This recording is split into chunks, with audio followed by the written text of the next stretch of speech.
আগে চিন্তা করতাম মোটো ব্লগিং অনেক ইজি, খালি মাথায় একটা হেলমেট লাগাও, এরপরে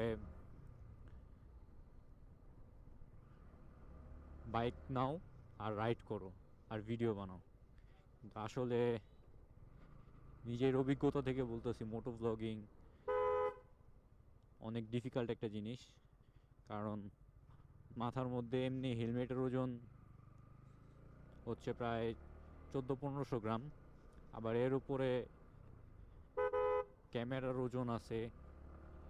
এই ক্যামেরার ওজনে আবার এই ওজনটা আবার সামনের দিকে নেমে থাকে, মানে সামনের দিকে হেলে থাকে, হেলমেটের মাথায় সামনের দিকে হেলে থাকে।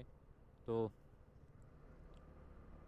মোটামুটি ভালোই ভারী, মাথার ভিতরে ওজন একটা ফিল করতেছি, আবার সামনের দিকে চলে যেতেছি একটু একটু করে, মাথা কন্ট্রোলে রাখতে হইতেছে অনেক শক্তি দিয়ে।